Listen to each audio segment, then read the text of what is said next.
লাখ লাখ গোটৰ মহিলাসকলৰ বাবে বহুতে ভাল খবৰ। সহায়ক গোটৰ মহিলা আজি মোৰ থাম্বনেইল চাই গম পাইছে লাখ লাখ আত্মসহায়ক গোটৰ একাউণ্টত সোমাব 10,000 টকা।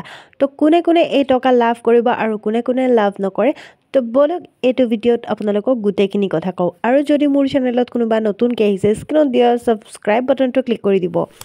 তো প্ৰথমতে লাখ লাখ মহিলাৰ একাউণ্টত 10,000 টকা কিহৰ সোমাব? মুখ্যমন্ত্ৰী উদ্যমিতা আঁচনিৰ 10,000 টকা লাভ কৰিব। তো এই 10,000 টকা প্ৰথমতে 10,000 টকা লাভ কৰিব নেকি? নাই, প্ৰথম কিস্তিত কিমান পাব? প্ৰথমে 10,000, দ্বিতীয় পৰ্যায়ত 25,000 আৰু তৃতীয় পৰ্যায়ত 50,000। বুজি পাইছে?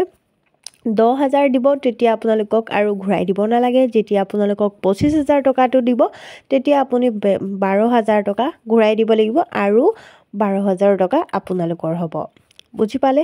আৰু এইটো ভিডিঅ'ত গোটেইখিনি কথা আমাৰ মুখ্যমন্ত্ৰী ডাঙৰীয়াৰ প্ৰতিবেদনখিনি আপোনালোকে ভালদৰে শুনি লওক। তেতিয়া আপোনালোকে গম পাব যে কোনে কোনে এই টকাটো লাভ কৰিব আৰু কোনে কোনে এই টকাটো লাভ নকৰে। আমাৰ কেবিনেটে মুখ্যমন্ত্ৰীৰ মহিলা উদ্যমিতা আঁচনি, যিখন আঁচনিৰ জৰিয়তে অসমৰ আত্মসহায়ক গোটৰ মহিলা সদস্যসমূহক প্ৰথম পৰ্যায়ত 10,000, দ্বিতীয় পৰ্যায়ত বেংক আৰু ৰাজ সাহায্যৰে 25,000 আৰু তৃতীয় পৰ্যায়ত 50,000 টকা পৰ্যন্ত বেংকৰ জৰিয়তে দিয়াৰ ব্যৱস্থা থাকিব। সেই আঁচনিখন ৰূপায়ণ কৰিবৰ বাবে আজি আমাৰ কেবিনেটে 2,000 কোটি টকাৰ অনুমোদন জনায়। এতিয়া মই আপোনালোকক মহিলা উদ্যমিতা আঁচনিখনৰ বিষয়ে কেইআষাৰমান কথা ক'ব খুজিছোঁ।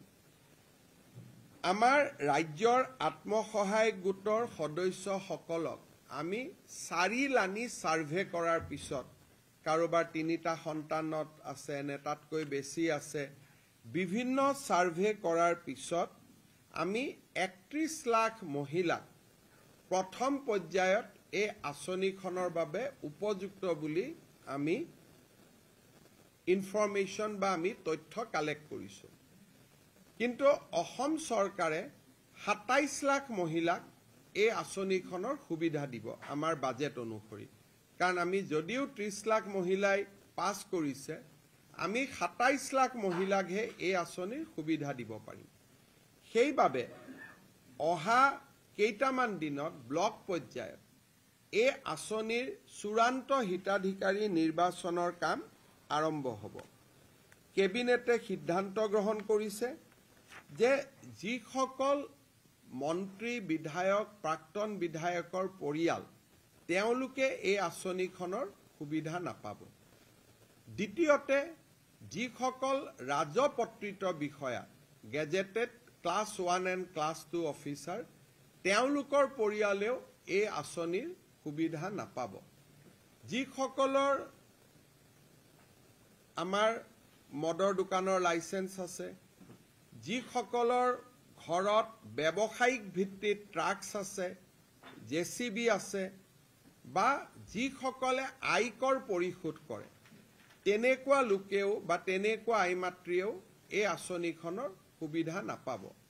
আৰু যিসকল আই মাতৃ মহালাখপতি হৈছে, তেওঁলোকক আমি এখন সুকীয়াকৈ আঁচনি দিম। যিহেতু অলৰেডি তেওঁলোকে বেংকৰ পৰা লাখ টকা লোনেই ল'লে, গতিকে 10,000 টকা লোৱাত ইয়াৰ প্ৰয়োজন নাই। কিন্তু তেওঁলোকক আমি সুকীয়াকৈ আৰু ভাল আঁচনি এখন দিয়াৰ বাবে আমি চিন্তা কৰিম।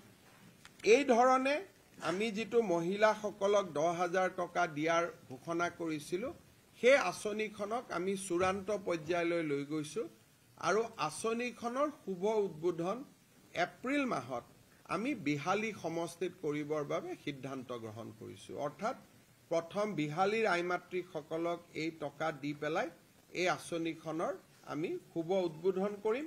তাৰ পিছত প্ৰতিটো সমষ্টিতে একোখন মিটিং হৈ এই আঁচনিৰ টকা আমি সমষ্টি ভিত্তিক বিতৰণ কৰি যাম।